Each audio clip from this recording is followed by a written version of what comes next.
I am so excited to see you, and I'm so thrilled to hear from you today. As we all know, Allison Adelle Hedge, a Fulbright scholar, first Jade nurtured Shiwi Suhui.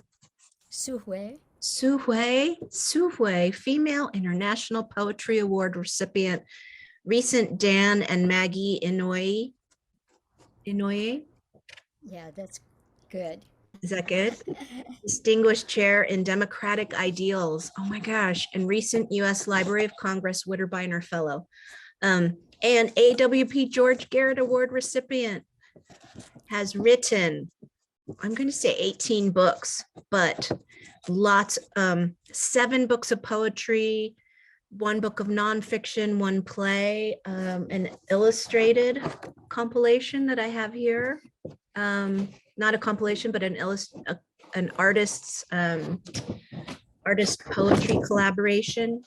And she's now a distinguished visiting professor of creative writing at UC Riverside, working across multiple departments, including Department of Medicine now, Allison. Yes. That's so cool. I can't wait to ask you about that.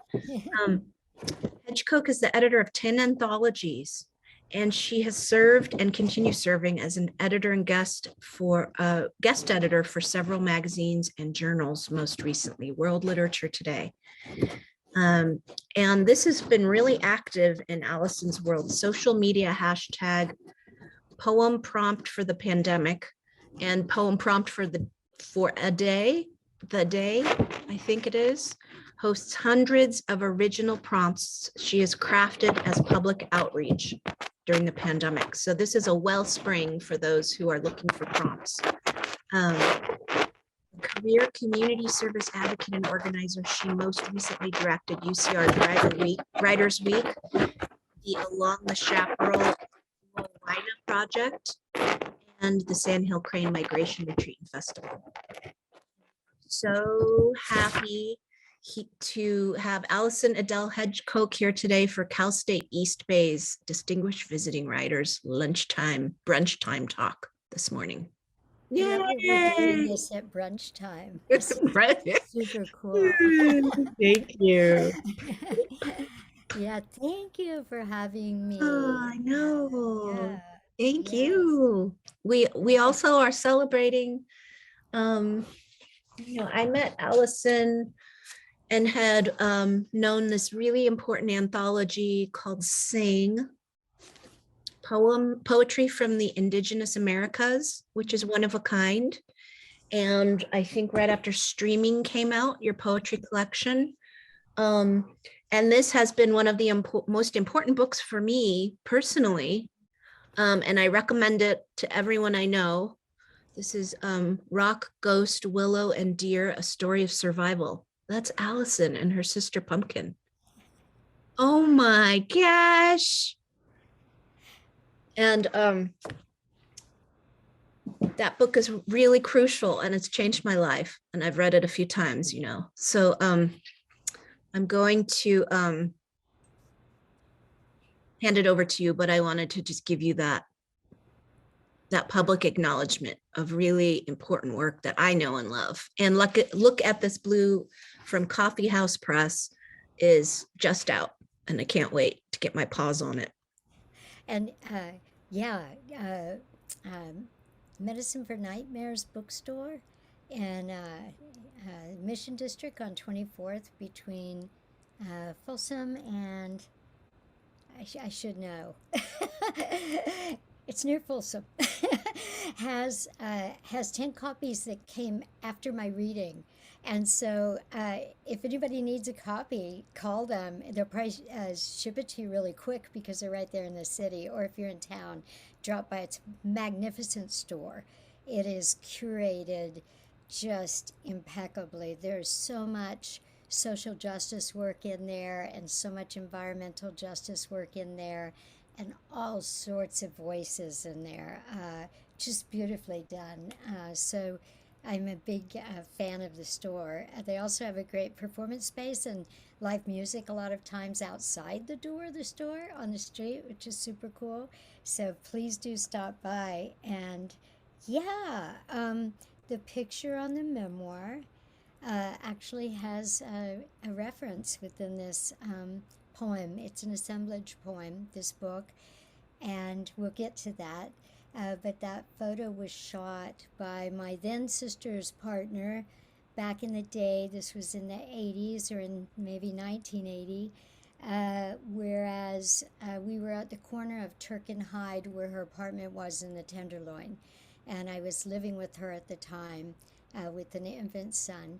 And she sent me out for a coupon haircut, and I'd always had long straight hair, and she goes, I got these coupons, let's get your hair done. So I put the photo in because it just was so different.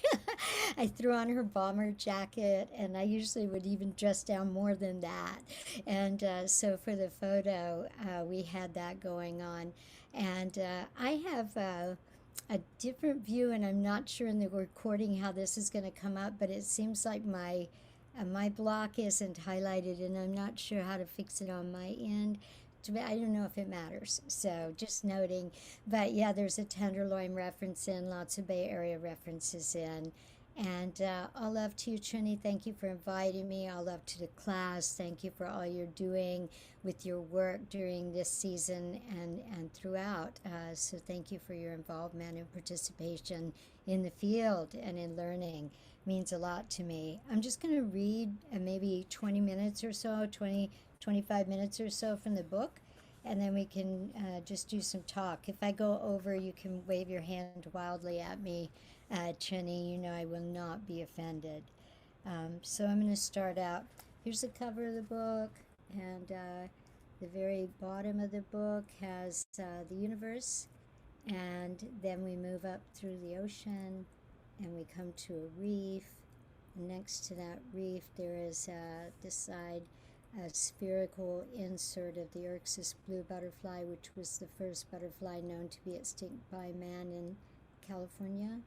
And then above that is both creation and destruction, depending on your viewpoint, with volcanic activity, but also with the current issues with climate change. So it's a little journey. And the book is an assemblage poem, and very jazz influenced in that way. So it has a lot of riffs, a lot of solos. There's a variation and refrain throughout, and it's orchestrated in that way. So stylistically changes throughout.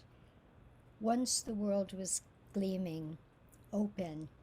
We entered unknowing, believing all we came to we must deserve, and knowing we did not, faced extinction. That's my entry, and now here is an epigraph from Tanya Tagaq, who's an amazing, amazing singer and composer. This is from Retribution. The path we have taken is rotted. Ignite, stand upright, conduct yourself like lightning. Look at this blue. Look at this blue. Erxus blue butterfly from the sand dunes of San Francisco, first known American butterfly to become extinct due to humans, first known. Redwood burls cut like blisters shaved from trunks, poach the life source from root, killing giants in knobby growth removals. Baseline, canopy height, bud tissue, unsprouted genetic code for clone of parent tree emergence. Barrel at my mouth, ready cocked, held there by my baby brother's bared grip. Lemon wedge half moon pops over flat consume shallow, over sweet sound and low rustle in lodi water. Chortle trill tell night language from standing cranes, sandhills. They've been there all along, standing still knee deep in station pools. Orion hovering eastward, drawn and readied. Someone slinks past the door jamb. Each chokehold felled vaporizes cognizance. In a world fast shaping herself loose from diabolical torrent, Rising throttle song above a throttle breath, choked out between calligraphies, madness clenched, fury unfurled release, misery met in each pummeled break. It's not over. Sleep in despair, sleeping moth tongue unrolled against central incisors, human throated, deep yearns for saxophone, trachea windpipe, sandhills chortle, only saving grace, in wetlands marshaled. There's nothing here on guardian watch. Riverside, reaching back for a slip skateboard. He was hit so hard he flew while braking. A crow above, whose wings were sunning, swooped at the same time the car careened to halt on Martin Luther King Road, near Boardwell Park, East Side, where the speed limit suddenly increases while approaching two close crosswalks leading to homes from Stratton Community Center, Boardwell, Emerson Elementary, East Side, black, brown kids, elders, anyone can see. Someone once worked this out. Ishi died 13 years before I was born, so I have no nice anecdotes about knowing him when I was a child. I am sorry, Ursula K. Le Guin. It was custom to be introduced by name, not to utter one's own. UC Berkeley chose Man Ishi for his name, which he, parenthetical, accepted, close parenthetical. He worked, parenthetical, as a research assistant in the anthropology department, was placed into a museum there in the anthropology department, while Yana continued living in California after declaration that Ishi was the last of his people. At least 4 other Yahi were seen in the bush. Yana was polysynthetic language with SVO word order. Yana language distinctive and having different word forms used by female and male speakers, unusual trait that does not exist in other languages. 1999, Ishi's brain returned to Yana people, his closest relatives.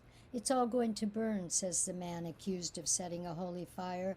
First, puma in Santa Paula palm branch, then the coyotes, fox, rabbit appear. The birds overcome the sky plumes. Then an entire yard becomes carpet of undulating fleas, so thick wrapping bread bags over feet and ankles barely makes it passable.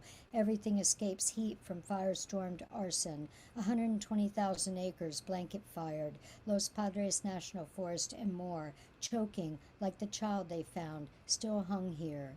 Sleep in the dream of bettering world, sleep in the dream, nightmare woken. What we carry howls, boggling. Her cheek contorts in flame unfanned yet fanning. She eclipses, all asunder, all broken. Scarface vision and temporal melt. Somewhere on my left face you can still see where it was sewn back on the right, the line across the eyelid where it was sewn back on the abdomen, the line where it was sewn back, somewhere on my right hand where it was sewn.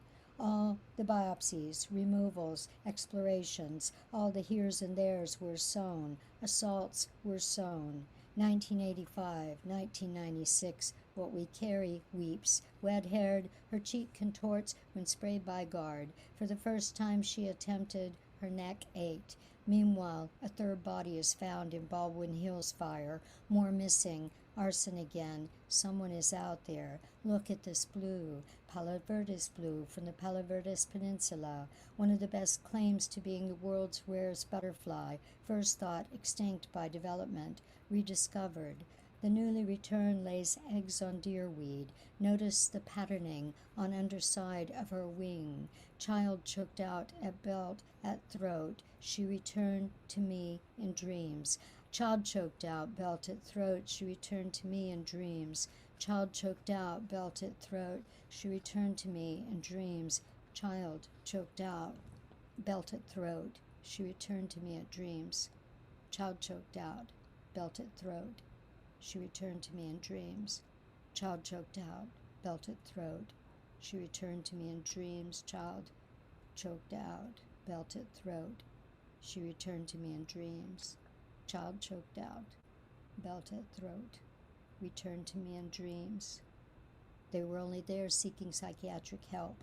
She'd been exceptionally mean for days. Their grandson rode along while they sorted out what they could of it, while her schizophrenia played out all sorts. They turned into an intersection by the mall in Ventura. A big tank of a thing T-boned them right down the middle of a car. So concussed, cops gave their ATM pin to taxi home. Here he'd lost a tooth. The grandson's nose was broken. She broke a leg. All three concussed. The other dog in the other car was dizzy, some say. Later she took a call from her son and headed out to wire away her war widow's pension, walking on an unattended broken leg, senior living. Remember near there along the way the murdered sow bear, her cubs taken for claws, were all just symptoms of something massive, faster over. They are killing us. Weaponizing nature, sanctifying arms, consecrating each trigger-flexed hand. Dad in his 80s, up on the trailer roof, sprayer in hand, fighting back the ignition, not leaving until everyone leaves, or the time he battled himself out of being rolled. Just smoothly turned his cane horizontally, asking the punks who would join him when he dies soon enough, until they scrambled across the Kmart parking lot. Triggered to face, every right to bear bitter, every night scheme daybreak flash. No need to fictionalize this dude. He is what he is, what man made, what man. Slice labia squamous, first somewhere mid-20s, missing children, women, taken somewhere. For me, it was a gully, a pond, a base, a van, a hall, a window. Here, her hair shone blue-black all over time, where throughout our childhood we never cherished it. But when we found on others, we loved them, coveted long horse-like tails our lovers threw over their shoulders, our own blue-black love we needed to know but never felt, until the later years when we couldn't get enough of her. What was wrong there, woven? What bind was pulled when dogs stole soup? Blankets, Pendletons, all blue as well, some with black, some with red, yellow to bring sun into this longing place, this place of loss, longing. Throughout our childhood we never cherished it, but in her pyre we gathered all of these with her, let it smolder, loved. INS showed up, morning sometime, after he demanded IRS pay him back owed arrears. When were you last in Mexico? They asked his wife. Our honeymoon, 1950. When will you return to Mexico? They ask. We're too old to travel, they note. His call came later. Where are your mother's naturalization papers? Her green card. Can you fax them to INS, IRS? They put your mother in a van to deport to Mexico. She's Canadian, you note. Black hair, black eyes, short, dark complexioned, Mexican enough, he says. SB 622 Civil Detention Facility, State Investigation. Within days after individuals' deaths, the Department of Justice will make a public report. It could be any mama. Broken branch and canopy, tree like fingers, like a stiff blade through my right hand. The bone handle separated the knuckles, like gales tearing muscle, bearing my keen weight. Or the E. coli, some salad in a back aisle, invader like this guy, too idiotic to merit note, past the criminal code, when pressing limits of cruelty, as a method of stopping my poems so they could not escape, no matter the musescape, Santa Ana's, floods, frost on orange grove, all that counted elsewise. Was any snowfall on Topa Topa? Something was lost on the Death Wish facade, calling itself man. Ghost knocks pounded behind my head in the wall when he tried to stay there. Enigma, can we still use this? Maybe we are. I am, but not in the way he would call me Bruja when the plant hangers split. Oranges flew, unaided. Chairs bobbed like mergansers in quake. Northridge, maybe wildest. We'd met. Pipe bombs, some still believed. In the still, no one questioned, some thrilled by variance, by her, our mother, shaking ourselves loose. Behind us was Limonadilla, a town of a camp, now some suburbia development. Then all sorts of workers, growers since 1893, Rancho Sespe, Floria Cantos, La Lucha, We Would Go, Santa Paula, Fieldmark, Piru, Oxnard Strawberries, Satakoy Records, Ventura Gold Beaches, Hot Peppers Shoulder, Blood Alley, Ventura Freeway, 126, Oleanders, Eucalyptus, Rhododendron. I came from the camps, not these, but I served these children. Decades ago, one Olive Land 7-year-old girl wrote, "My eyes are the green of August." I still see her eyes, her August now. Condors replenish near here. A phoenix half-grown chick survived the big Sur fire and matured, fathered egg with redwood queen, whose initial mate was lost to the Dolan fire. All phoenix rise here. Blue-green egg until Milky Way split open up in some hollowed redwood on cave floor dust, cliff edge. Once my hand gleaned plume from a cliff edge. Something called me to reach in, to feel what left it, gone. Fingers rake, pull from pit, what remnant was left there. Left there, let love lead, let hand that pummeled rest, let scowl rest, face relieve, let shoulders locked high tight recede, let feet cracked worn ease, let back stiff sore bent open, let lungs swell breath like ocean, let all of us, all of us, all of us be unbroken. Take heart. Earth hears every tremble touch, feels each foot, listens now. Bring her justice, protection, peace. Tenderloin mornings. Someone took a shot at me by 9 a.m. It's been 2 days since neighbors shot over me, lying over you, protecting you, since Traveler's Aid allowed me to get here to take cover. At least your father can't kill me now. This passing car, mad at the world, takes pot shots but has poor aim or doesn't mean to score. Just trying to get some juice, keep hydrated. My sister's still awake from her night shift, watching you for the first time. For 10 minutes while I cross-hide, then Turk, grab a box of juice, piece of bread, head back unscathed. Pass by the old man someone brought from a reservation, left here on the street. No one knows this language. My sister says he'll accept a sandwich, juice, so I go back and grab him one, too. Today it's orange. Here's a heel. Someone from St. Vincent's gave him a cane. He looks maybe blind or cataracted. Wish his name was known. Wish we knew his home. Get in with his people. Morning seems high above. The buildings block out any rise, and the whole thing seems to spin cardinal points opposite directions, so north is south. Peninsula living. Yellowmo. Ramaitush. Aloni, my sister learns at SFSU, works late shift, printing newspapers, working for the bachelor's in native studies. Takes her about 11 years to complete. Me, I'm scrambling just to hydrate, acclimate. In the year Tom Petty wails, I said you don't have to live like a refugee. Score before care not cash, San Francisco labeled me indigent. Didn't offer me a home, just rent to my sister's flat. In a few weeks you will have red measles. Not moved for days. Dehydrated. Will nearly leave.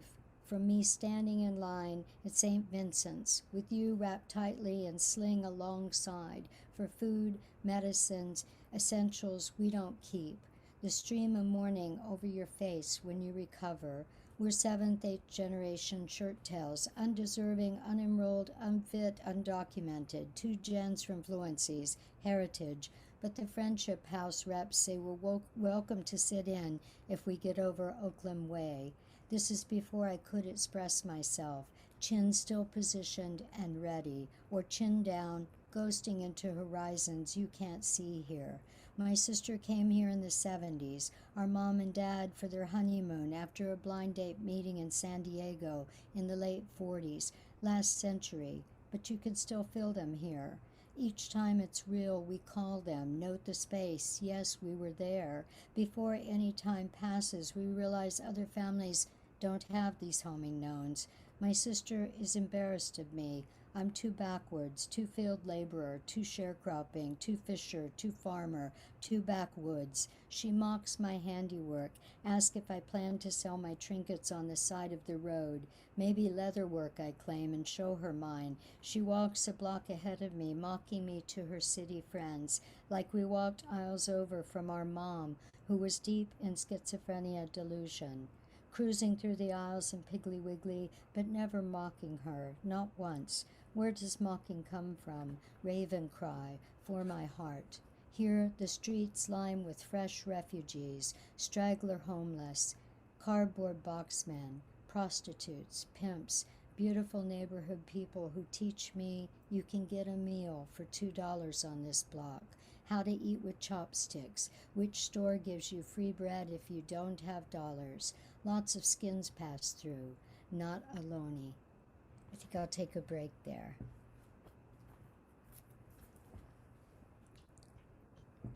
Thank you. I'm still absorbing and taking lines into my notebook, and I'm loving this. This is my favorite Allison book yet.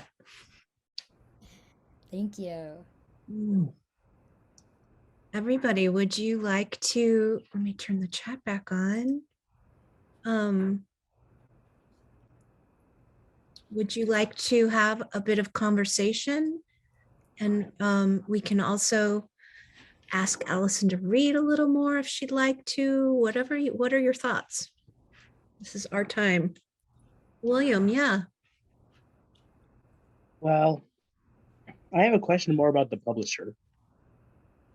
Oh, So you said your book was published by Coffee House Press, correct? Yes, I've been with them since the 90s. So I've heard of them, but haven't looked into them until recently. Do Uh-huh. they publish in bookstores like Barnes and Noble? Oh, yeah, they're a national press, so they get the books out all over. And if you don't see it in the store that you go into, you can always ask the desk because they can get it in Barnes and Noble easily. Oh, okay. Mm-hmm. Do you like Barnes and Noble? Yeah, I go there like almost every week. Yeah, it's really interesting because pre-pandemic it was like, oh, they're amalgamating everything and they're closing down all the small bookstores and now they're like Solace. So there's kind of a mixed thing that comes out of that.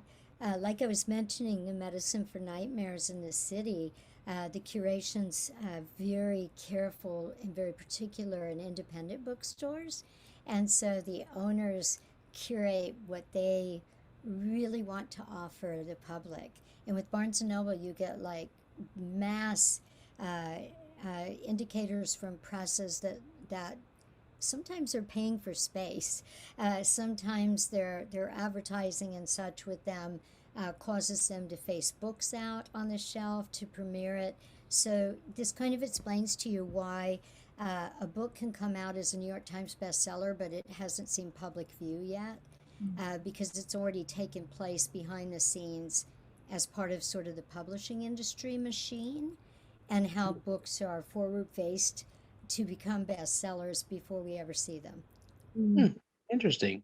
Yeah, just some backstory on that conversation. I too love to sit in Barnes and Noble, like I love to sit in any bookstore, but I have big heart for independent bookstores that do these very careful curations of books, and it feels like you're walking into somebody's family dinner versus walking into the mall at the food court. Yeah. you. I love it. It's a great, all bookstores are awesome, right? But we're gonna make you a bookstore list in class today, William. Okay? Yeah. Good. You'll Thank have you. a bookstore list and send you on field trips.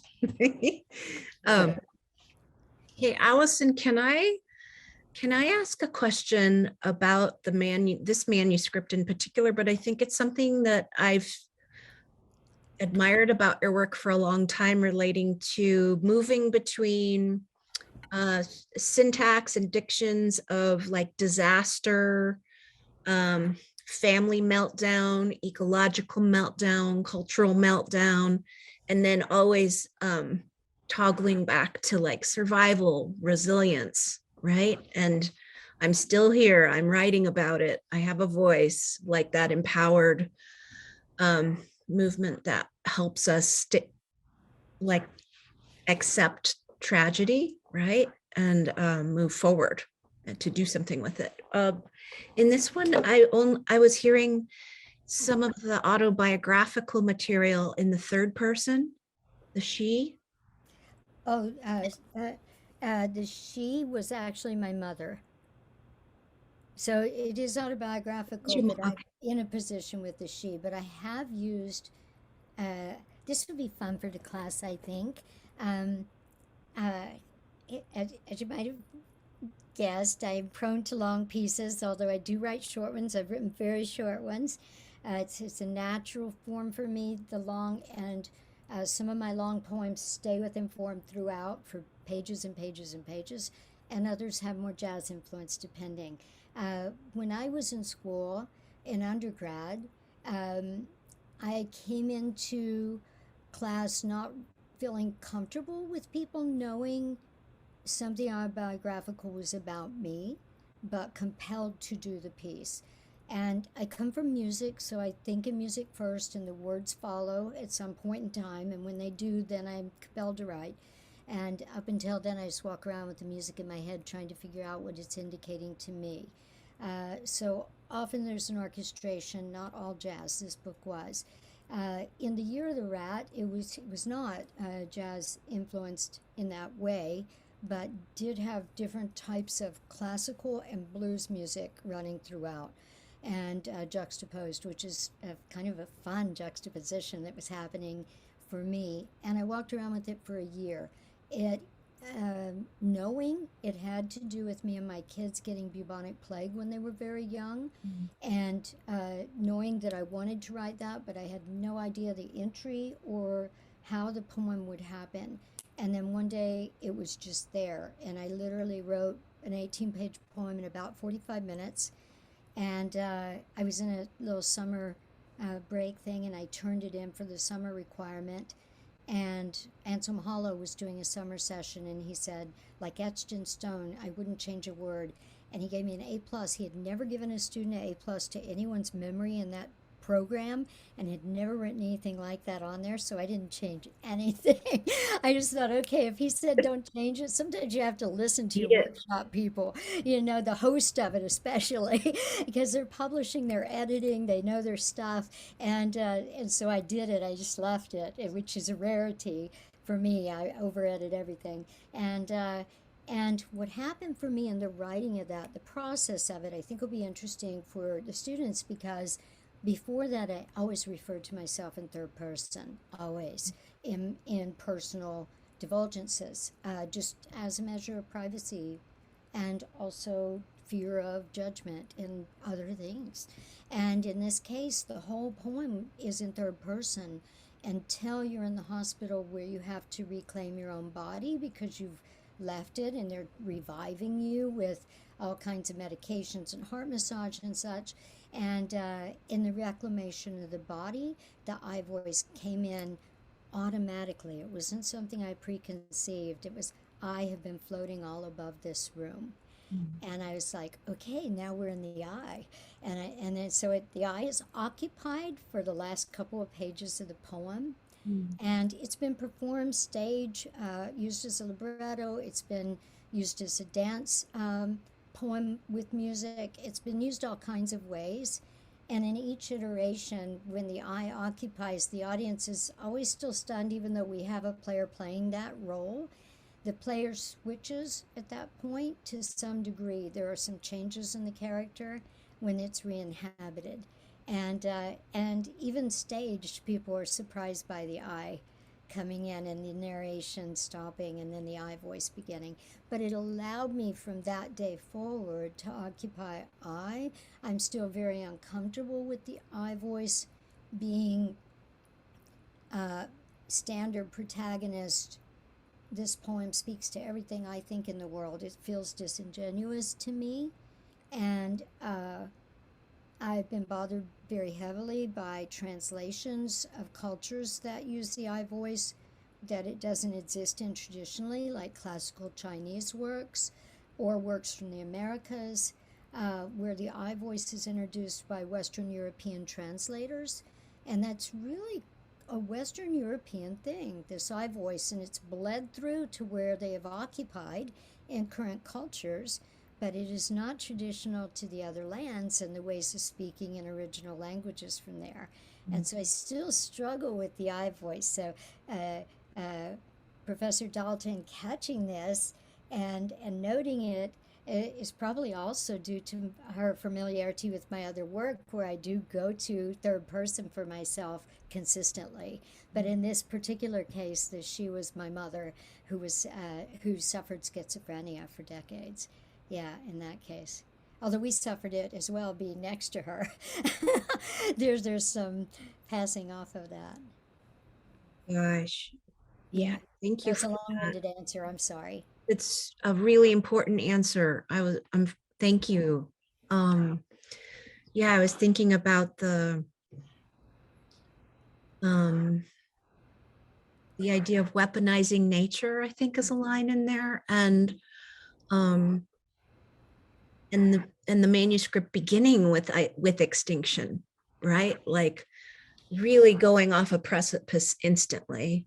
And um, while I still need to read and think and feel where it goes, I do feel like um, I was hearing in this part some pieces about forgiveness of the family situation through memory of hard moments, and kind of burying that and wishing peace. Yeah, I think I guess I was where I'm going with this is I was thinking about its really family relationship to the plants and the landscape around that embellishes and complements. And can you talk a little bit about moving between plants, animals, and human Yeah, storytelling?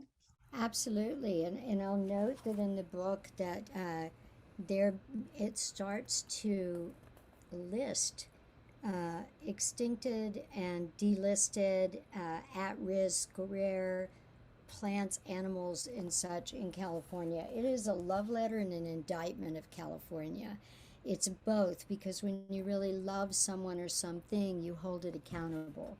And the Poetry Foundation, or the Harriet uh, um, review of the book, notes that there's this exhaustive listing in one part of the book with genocides that occurred of original peoples in California, intentional genocides, slavery, of the camps where Japanese were interred, where Chinese were villages were raised in California and interred, and of course the things at the border with Mexico, et cetera, et cetera, and this mission era, all these things that happen along with the extinctions. They're hand in hand. It's the same sort of diabolical mindset of taking, of emptying, of reusing, and trying to make Western Europe happen in other parts of the world where it doesn't fit. And so getting rid of anything, all the plants are weeds, and anything that's hardy must be taken out because we would like to cultivate a rose here. And these kind of mentalities that exist and have caused this huge dilemma that we're in. So hand in hand. There are about 18 pages that are dedicated out of 126 of the poem to a poetic listing of how many things we are losing, have lost. And at one point in time, I break fourth wall with the audience because I know as a reader, by then I'm going to be like, whoa, this is crazy. And I say, you think this is exhausting? This is a partial recount. And then I pick it back up and go again. So I literally break fourth wall in it to tell the audience I know what you're feeling right now, which is unusual for me unless I'm on stage doing something.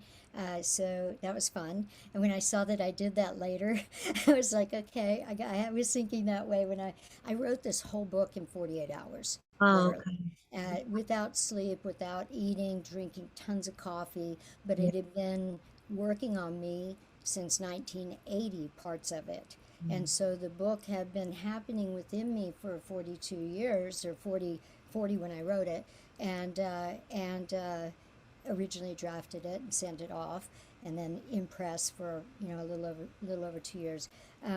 So during that time period, I did go in and get to do some copy editing in it, and slipped in a line or two about the pandemic just to keep it, on key today, relevant, and a wolf that returned to California after none had been here for 99 years. So those two things got added in very late in the copy editing, but the rest was just out of my head purging for 2 solid days. I had another book ready to send to the press that was on deadline, and I didn't feel it at all. It was done, but I just wasn't feeling it. And so I took 2 days.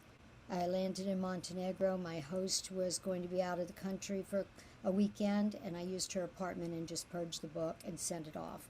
And it is what it is, and I intended it to be relevant and to deal with all of this. So it was working on me for over 40 years, parts of it, and parts of it are very new, like the year before, the year of, but that amalgamation of love for California and wanting to call California to accountable phase and have some insight for hope for a future, and challenge the state with the state while giving love for the state, and this is what resulted. So it was in that sense of passion, heightened passion, and those moments of inspiration that writers and artists have where things are very fluid. And so it was one of those highlights of time. That said, I come from field work. I come from sharecropping. My father came from field work. The fields that were cotton when he was young, where he picked cotton for a penny a pound on other people's land, were bright leaf tobacco when I was young, and sweet potatoes, same fields. And so sometimes same fields, sometimes different ones, but that swath of the country had gone tobacco when I was young.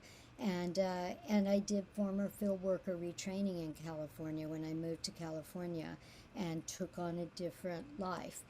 But I come from field work. I also come from sharecropping, literally. I had my first allotment at age 15 as a field worker and took a sharecropping allotment of 10 acres at age 15 to start that out, which people look at sharecropping who haven't been in it very differently than sharecroppers. You had more control, more agency as a sharecropper than you did as a day laborer. And so at the end of the season, you might end up with enough money to get by on for longer than as a day laborer. And so you might be able to sustain yourself better. You were only getting a certain portion of the net.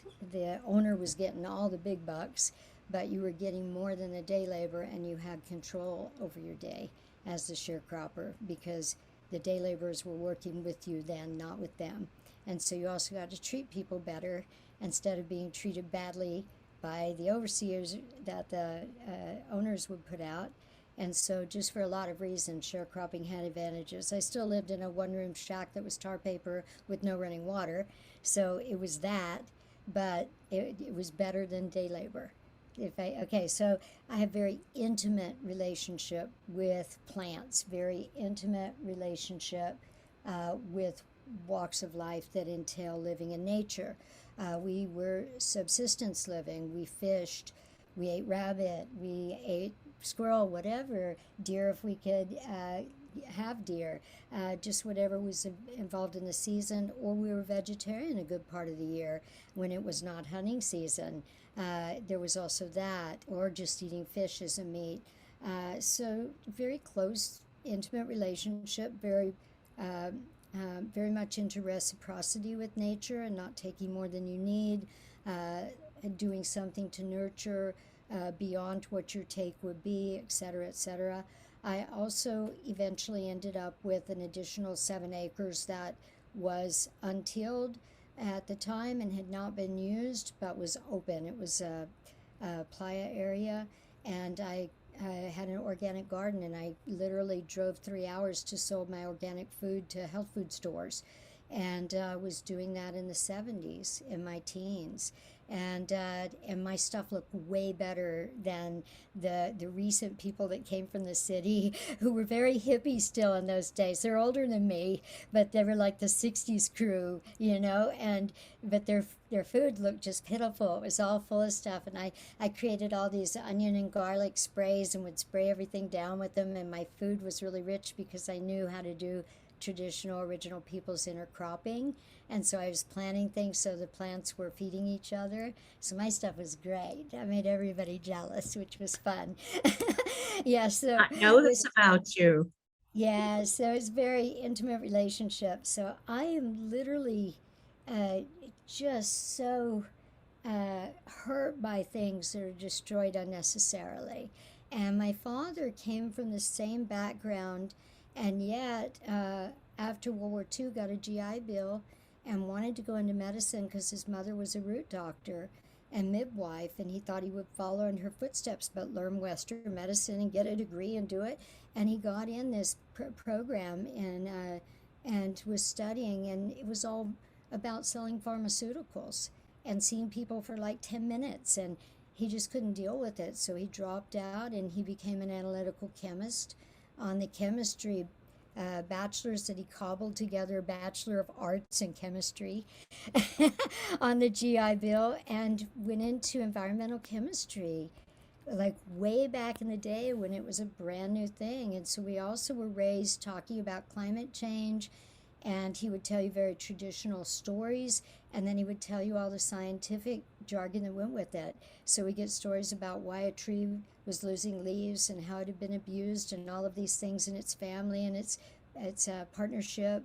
And then he would tell you about anthocyanin and xanthophyll and all these other things that were happening with the sugars in the tree.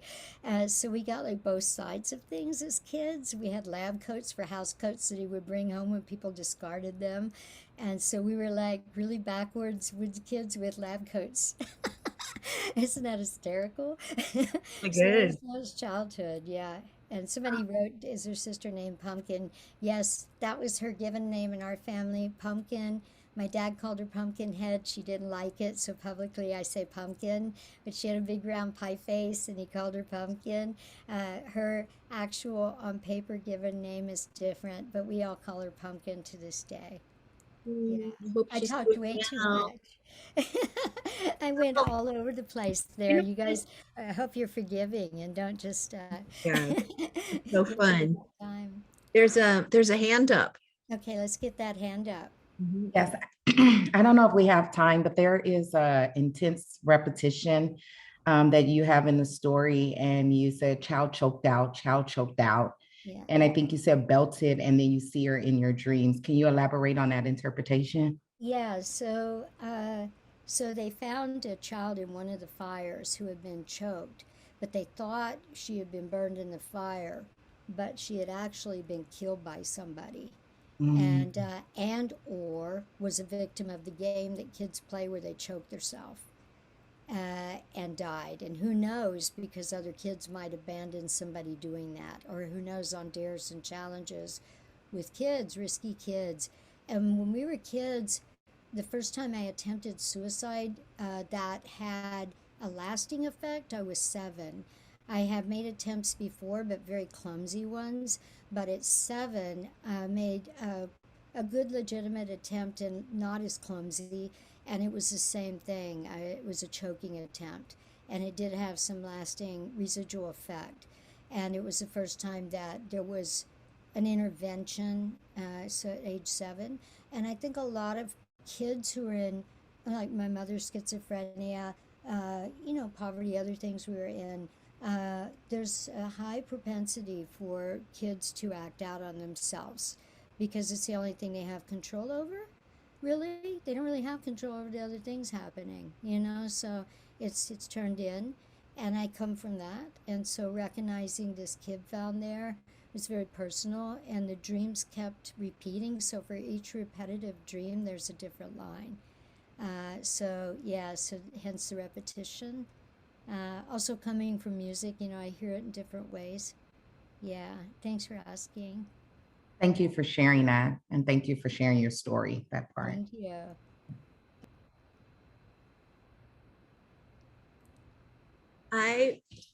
Since we started a few minutes late, I think can we take a few more minutes, Allison? Yeah, I'm good. 5 more minutes or so. Open to whatever. Oh, and then we do need to pop over to the classroom. But I wanted to hear on the record here, how do you think music heals us? How does music have a healing power?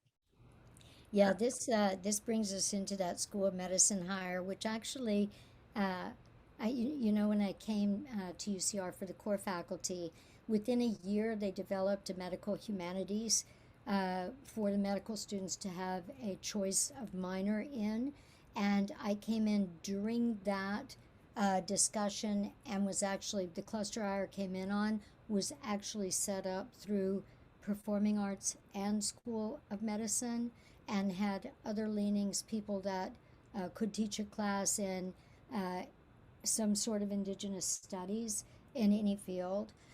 So it was three pronged, and I have a background in all three. I've worked in narrative medicine since it was called bibliotherapy. Now it has a sexy title, narrative medicine, but it used to be bibliotherapy, and they used to have at the same time I did my MFA at Vermont, they had a bibliotherapy program.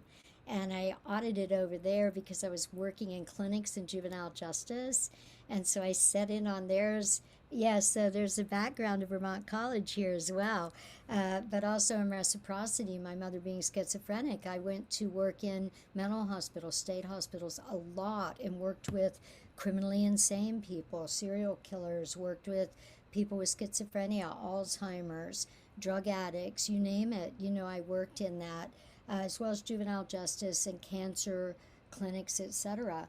My mother was a musician, my father was a singer. Music is very deep in my family. When I had cancer, it is so deep. It was relevant when I had cancer because they gave me methotrexate, which causes a Tourette syndrome as the side effect. I was in a lieutenant governor's inauguration in a state as a guest of the Arts Council. The lieutenant governor's being inaugurated. I was there as a guest, as an artist, and suddenly out of my mouth came Motown. Very loud, like the radio, not in my voice. I didn't even know I could sing like that, and I had no control over it. Even my face didn't match. And so I'm trying to write to somebody at the table, take me to cancer clinic. I just had chemo. And they got me in there, and it started when I got in there. And the nurses started chuckling, and they said, "Oh, you've got Tourette's." They said, "It's from the methotrexate." And they said, "Oddly enough, most people come in cursing. You're singing, and it's beautiful." I didn't even know I could sing like that. It sounded like somebody turned on the radio, and they said, "It's primary memory." Well, with the schizophrenia, my father gave us transistor radios to hold at our ears, and I was born the year that Motown came in. I was born that year, so that was prevalent music. So my formative music is Motown. My mother played classical music. My dad sang a lot of really old songs as well as blues, jazz, other things, which he just called music. In working in hospitals, you quickly find out that if somebody who is acutely mentally insane cannot have any cognitive discussion with you. If they were a musician, you put a sheet of music on the piano, they can play it flawlessly.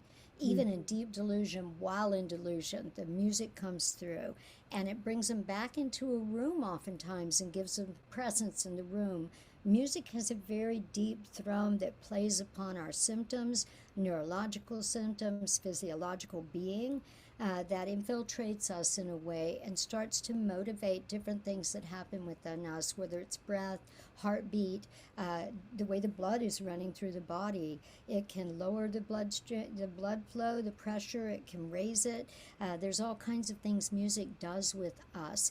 And for me, it's my formative memory. I literally think in music first before words. When I'm having aphasia, when I'm tongue-tied, which happens often, or stutter, if I just listen to the music, I can come out of it. I sometimes have to put my hand on my mouth or gesture with my hands with the music I'm hearing to stop it. But it has a very deep effect on us. I teach narrative medicine. I work with our medical students, both to help them learn to story so that they will not be suicidal while they're under pressure, but also to help them learn to hear their patients, understand that they are in story all the time, and that every subtle cue from a patient is part of the story. And in order to diagnose more carefully, they have to pick up on the cues from the patient so that they're understanding what they're seeing rather than being in the rhetoric of the 8-minute assessment period. I hope that was a good answer. I know we're out of time. I know it's a great answer, and it made me think of so many conversations that I wish I could have right now about spiritual traditions and the roots of poetry and lyric storytelling. Yeah. So to be Exactly. continued, To be but continued. to be continued. Let's, yeah, grow Motown. Me too. I love Motown. Tiffany's going, okay, I totally get this. Yay, yay. Good for the book. Let's give some claps and thank yous to Allison. And then we will, those of us who are here and can make it to class, we'll pop over to the other link after a few minutes of break time for Allison. Okay, sounds good. I'll hold up the cover again. It's Look at This Blue. Thank you.